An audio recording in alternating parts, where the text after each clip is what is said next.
Welcome to Career Tools. This is Sarah. And I'm Mark. Today's podcast, How to Handle the Interview Weakness Question, Part 1 of 1.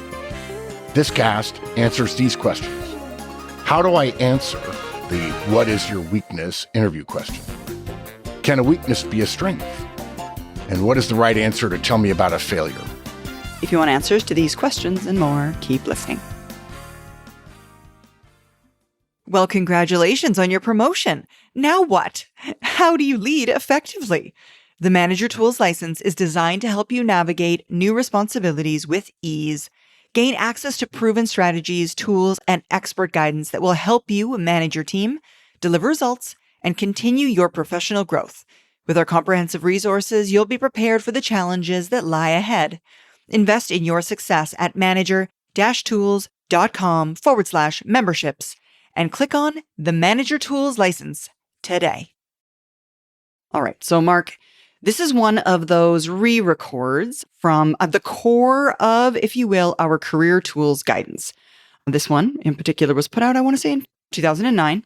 And it was actually the impetus for the original cast was a Wall Street Journal article that made a recommendation to people about the best way to handle or to address the interview question about weaknesses was to deflect. Yeah, because journalists are super smart business people who truly understand about interviewing and so on. And they all have a great deal of HR experience and have interviewed thousands of people and knows what works. Yeah, absolutely. Well, and sadly, I think for humanity, the interviewing guidance about how to handle his answer to this question hasn't gotten a whole lot better. No, I mean, zero. I think that it's just exactly the same amount of bad suggestions about interviewing. So today we're going to help our audience answer it well. Yeah. I'll tell you another thing about interviewing answers. Interviewing is a black box. People don't understand it.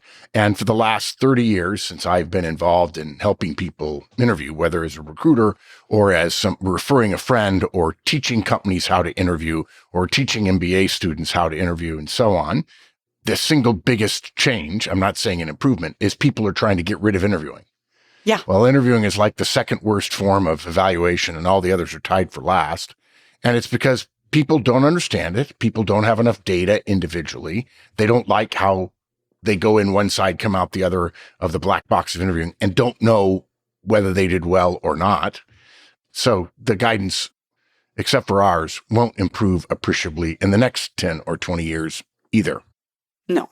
And I mean, I think it's funny that people think, erroneously, obviously, that they as candidates are smart enough to fool their interviewer. But if the candidate was the one interviewing, they would be smart enough to see right through that. I mean, as the candidate, I'm smart enough to trick them, but I would never be fooled in the exact same way. Yeah.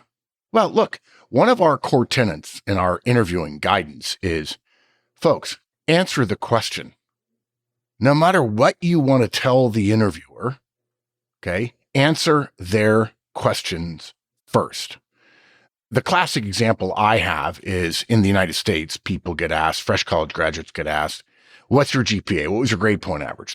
You don't hire for that metric alone, but it's a reasonable metric that's applied across all students, even though there are some schools who vastly inflate. Harvard is a good example. GPAs. It's silly, but it's true. And you get asked, what year's your GPA? And the answer is, starts with well. Okay, folks, let me just tell you something. You want to tick a recruiter off? Listen to their question that requires a numerical answer and say anything other than a number first. So if you were to say, I was working 2 jobs and I was involved in my sorority and so on. And so that's why at times I took my eye off the ball. And so I got a 2.8. That's a wrong answer. A 2.8 might be technically correct, but it's a wrong answer because you have told them, I don't want you to know what you want to know until I get to tell you what I want you to know.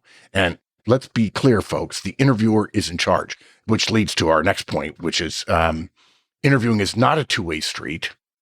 If you're in an hour-long interview and you think you get a chance to interview the interviewer, you're crazy, okay? You don't.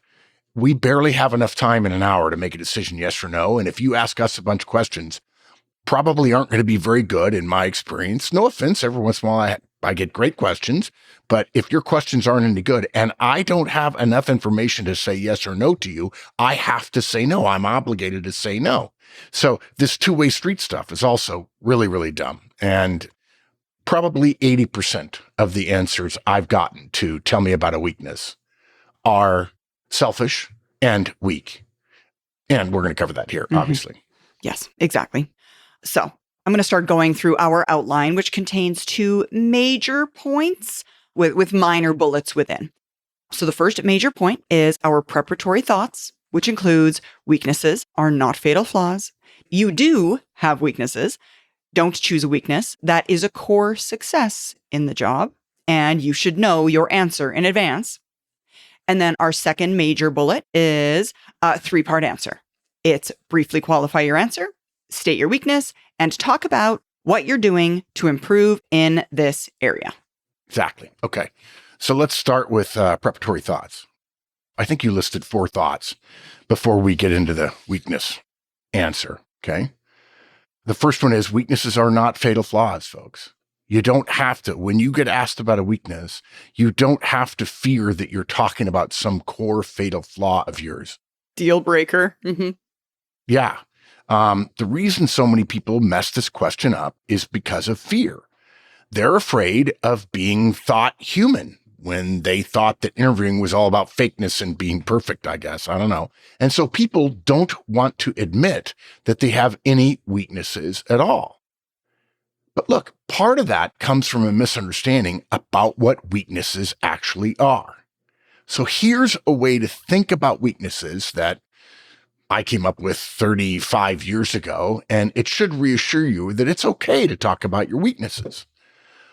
We're not suggesting when we ask about a weakness, that what you're going to tell us is a dark or dirty secret or is a character flaw or a fatal flaw. When we ask you about your weaknesses, we're asking you to compare all of your skills to all of your other skills and to be clear about which of those skills are not as strong as some of your other skills. So it's entirely possible, if you're an exceptionally high performer, some of your weaknesses, the level of your performance in that category, that skill, that ability, whatever, might actually be better than someone who is overall not as impressive as you. So weakness simply means something that is below average for you. That's all. And we all know that everybody has weaknesses and strengths, but they're relative. And so you shouldn't feel bad. The person who can't come up with one is someone who is not self-aware. And if you're not self-aware, you will not be able to improve. And by the way, non-self-aware people do not do well taking feedback, particularly negative feedback. Because if they're not self-aware and they make a mistake, they think, well, that wasn't really a mistake. Well, actually it was, and your boss gets to define that anyway. That's exactly it, folks. If you're an above average performer, and if you're a manager, and I would suggest if you're listening to this cast, you are, by definition, a skill that you consider a weakness is, or might very well, when performed at that level, be a strength for someone else. Yes. Not as impressive as you. A weakness is a skill that you're not as good at as some of the other things. Your strengths. Is your strengths, exactly.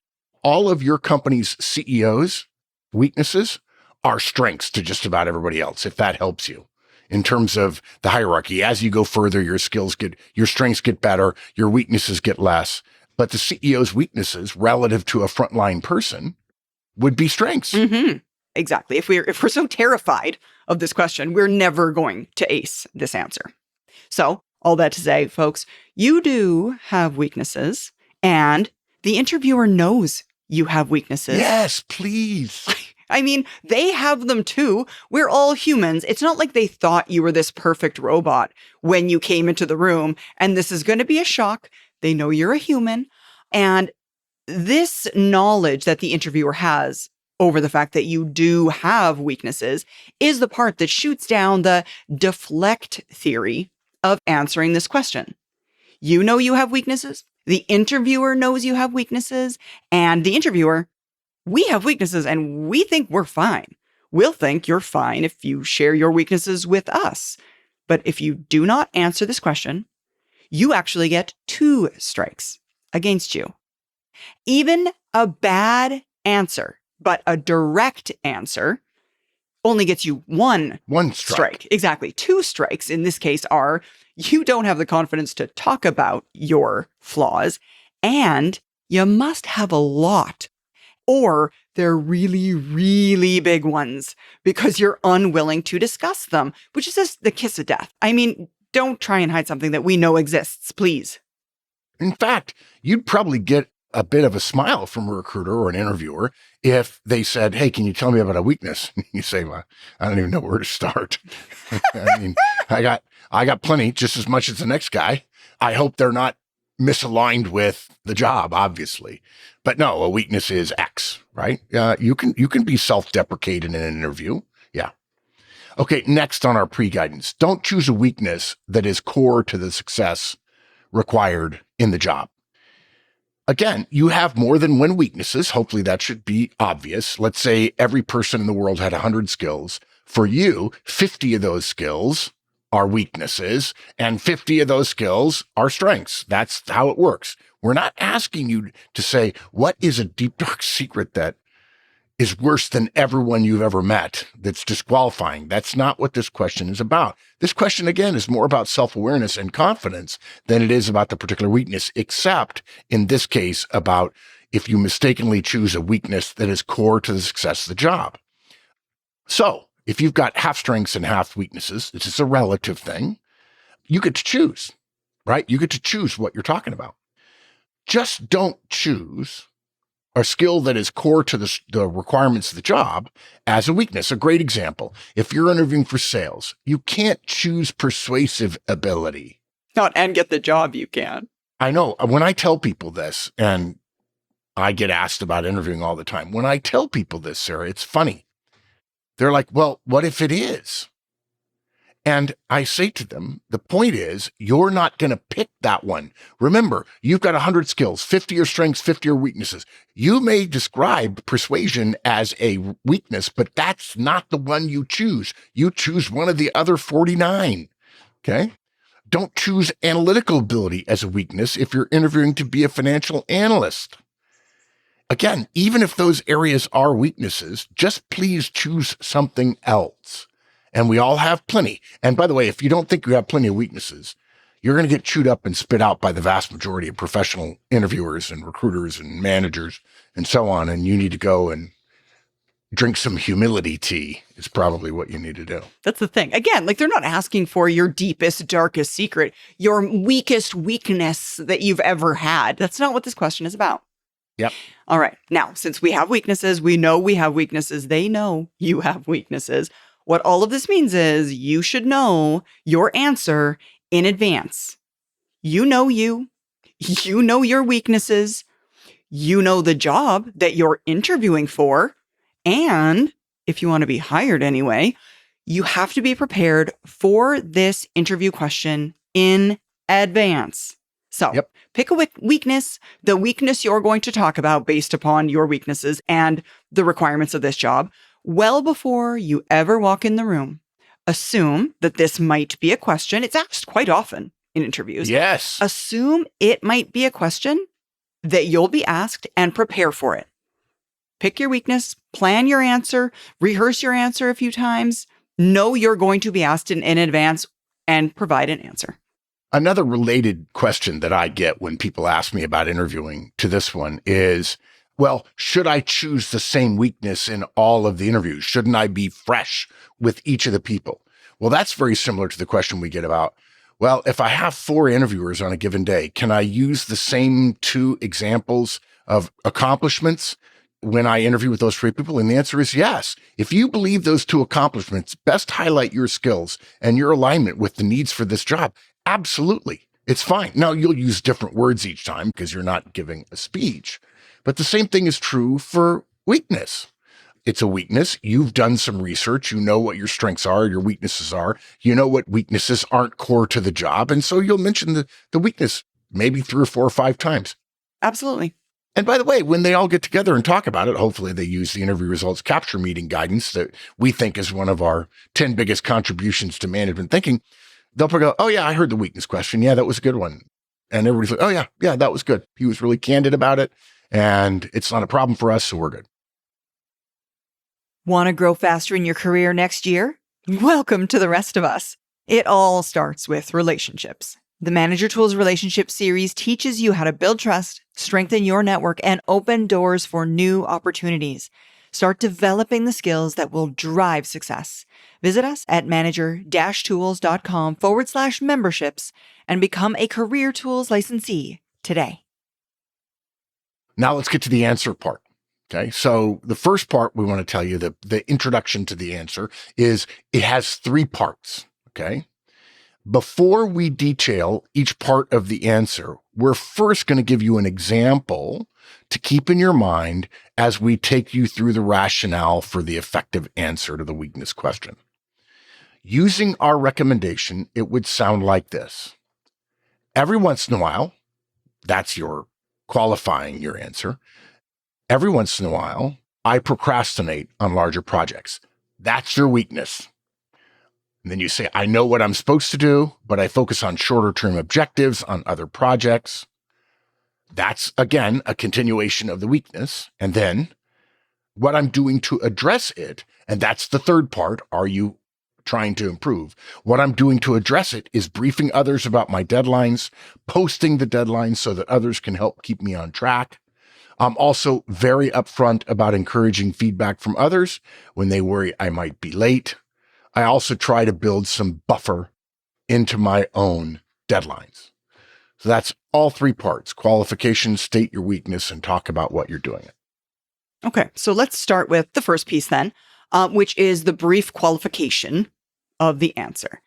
This is just really a way to clearly signify that this is a weakness and not a fatal flaw. So in the example that Mark just gave, the qualifier was every once in a while.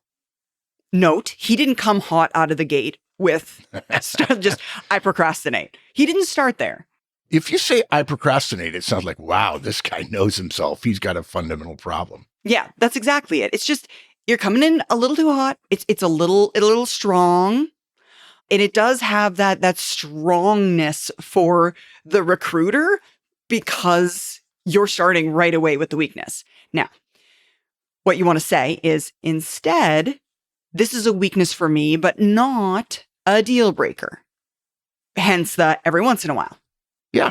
Now, for those of you that might say, going back to what we were just talking about earlier, but you said that this answer, or to answer the question directly and immediately instead of beating around the bush, yes, you're right.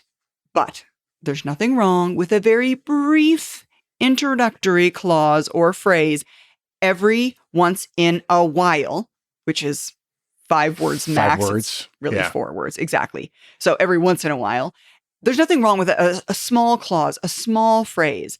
It's not that we're talking about something else or introducing another data or other ideas or giving a list of reasons in advance. We're giving a small qualifier. It's just starting with an introductory phrase at the beginning of our sentence. Yeah. Well, I'll tell you the great example of not wanting to talk about it or putting too much in front of it. This is actually the obverse of that, but it's still nonetheless a great story. I interviewed a young person, this is 35 years ago. I said, hey, share with me a weakness. And this person said, actually, the way I think about the world and my construct, I don't think about weaknesses. That's not the way I think. And I looked at him and said, oh, okay, that's very insightful. Thank you. Okay. So we went on with the interview because I wasn't going to ask this guy again about a weakness when his fundamental worldview doesn't include them. And at the end of the interview, the way my interviews were at that time, I had to tell them yes or no. And I said, I'm going to say no. I think you have a lot to offer. I mentioned a couple of things that I didn't like about his answer. And then I said, and I will tell you, your weakness answer will not get you very far. I mean, I hope you're successful in your job search. I really do. I wish you well, but that answer's not effective. And he said, well, but wait, you said, oh, it was an interesting insight. I said, yeah, but you didn't answer my question. for the rest of your career. Your strengths and weaknesses are going to be discussed by every manager and executive in the organization. And as you get hired, they're going to really pick at them and tear them apart and see if you're ready for the next bit of responsibility. And if you're not willing to even engage on it because your worldview doesn't include the concept of weaknesses, which, by the way, most of us, you can blame me if you want as an example of the people who are going to be evaluating you. Most of us think if you say that you're literally withholding what your weaknesses are and you're deflecting again. And frankly, I don't believe that there's someone who, when football games and baseball games and basketball games and people talk all the time about the strengths and weaknesses of various players, he can't hit the curveball or whatever, that you have a worldview which says that you don't think that way. And I said, that's fine. And I do. I wish you well. But it's not fine for me because the people that I recruit for, the Fortune 1000, they expect you to have a similar worldview regarding professional development, performance, and so on. I also think the person who doesn't believe in strengths and weaknesses would also have a problem with positive and negative feedback, right? It simply wouldn't be a net for them to catch it. I was going to say, I feel like it's a vocabulary debate now. I'm sure had you asked him, what are you less good at? He would have had an answer to that. He's not like, I don't believe in being less good at things. I'm sure that he does believe in being less good at things. Dude, now you're just, all you want to do is argue about the word choice here. Like, that's not the smart move. Yeah. What's more, it goes back to the whole thing of, do I have enough information at the end of my 30 or 45-minute interview to say yes? And if I have to ask a simple question a second time a different way to satisfy his vocabulary concern, I'm sorry, I'm not going to learn enough positives about him to decide that he's going to be. There are a lot of people to consider for every job. So I don't have time to have this argument in this interview. Exactly. All right. The second part of the answer is to, in fact, state your weakness, again, as Sarah said, after a brief introductory clause or phrase. In our example, the weakness was, I procrastinate on longer projects. I know what I'm supposed to do, but I focus on shorter-term objectives on other projects. Now, we're not going to tell you what you should or shouldn't use.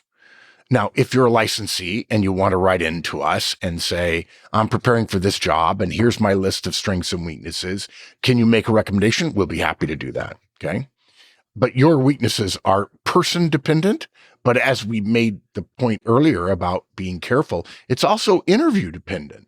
Right? Now, if you're only interviewing for one job at one company, then, as I mentioned before, you can use the same weakness over and over and over again in those interviews. But if you're interviewing for with five different people for 5 different jobs in one day, you might have 5 different weaknesses to avoid having one of those weaknesses be aligned with the core strengths of the job. Okay. But let's be clear. The weakness, again, not a fatal flaw. You wouldn't want to choose ethics or racism or violent tendencies, or misanthropy or misogyny, or political beliefs. The question is essentially about professional skills. It's about professional skills, and I really hope that those are not your weaknesses. By the way, I should recommend for those of you, if you're a Career Tools licensee, Sarah, do our Career Tools licensees get access to our interviewing series? Absolutely. They do. So if you're listening to this right now and you're not a licensee, I really encourage you to do so. Now, if you've listened for a while, you know we're not constantly trying to sell you things. We're not. We provide our knowledge for free for people who can't afford it. But if you can afford it, by the way, that would help us continue our mission of making every manager effective and every professional productive. Believe me, if we were making hundreds of millions of dollars, we would probably have more people working here. I think we have 10 people working at Manager Tools about right now. And so we would love your donation, if you will, for Career Tools, but that donation would get you the interviewing series. And one of the topics in the interviewing series, one of the casts in the interviewing series is called the general store analogy. And it's a way of preparing for your interviews. And the great thing about the general store, which again is in the interviewing series, again, which you have to be a Career Tools licensee to get, is it will help you think in a very clear way. I know I invented it in 1990, 89, I think, so 35 more years ago, about how to think about your strengths and weaknesses relative to your past accomplishments. And if you had done the general store analogy, you would certainly know what your strengths are, and you'd probably then be able to infer what your weaknesses are. But again, if you're a licensee and you want to write Sarah or me or Amanda and say, hey, can I have some help? This is my list. Here's what I'm thinking about. Here's the job. What do you guys think? We'll be happy to help. Absolutely. Okay, so we covered the brief qualification.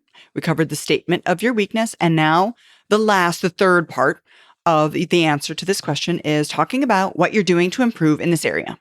So in our example, Mark said, what I'm doing to address it is briefing others about my deadlines and posting them so that others can keep me on track. I'm also very upfront about encouraging feedback from others.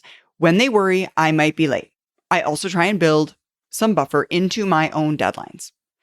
What you want to do, or what we want you to do here, is mention 2, 3, maybe 4 things that you're actively doing to address the weakness which you stated in the answer to your question.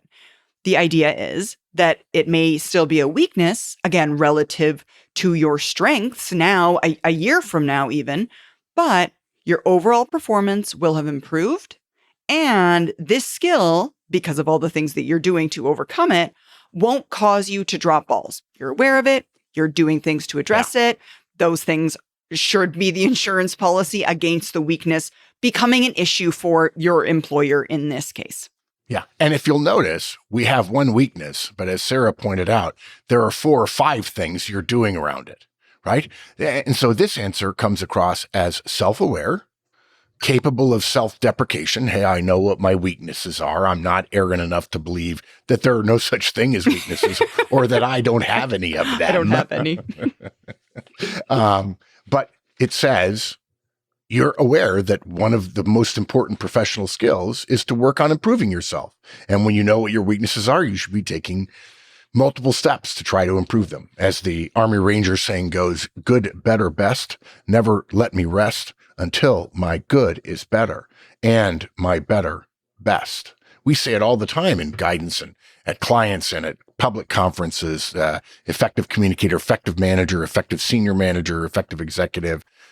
You don't have to be perfect tomorrow, folks, but you do have to set a mindset of, I'm going to be 1% better tomorrow than I am today. I'm just going to be slightly better. Over time, think about the compounding value of money, right? Compound interest. Over time, 1% better every day is a lot. Organizations don't ask you to change yourself. They don't. If they hired you, they think you're good enough. Okay. So now commit yourself to being better. And if you want some book recommendations, we would encourage you to read Ego is the Enemy and The Obstacle is the Way, 2 books about stoicism by Ryan Holiday. And of course, our books too, Effective Manager, Effective Senior, or Effective Hiring Manager as well. Yep. Good. Okay. Do you want me to summarize? Yeah, do it. Okay. So look, folks, when you're asked, tell me about a weakness, a lot of candidates freeze, or they try to outsmart the question or deflect. That's a great word that Sarah's been using. It's shockingly bad advice about how to answer one of the most common interviewing questions there are. Dodging the answer, dodging the question never works. Hiding the truth is dishonest. And so we've given you a 3-part template: brief, clarifying comment, state your weakness clearly, and then tell us what you're doing about it. It's an honest professional response that will actually strengthen your candidacy, even though you do have flaws, just like the rest of us. Absolutely. Perfect. Thank you, Mark.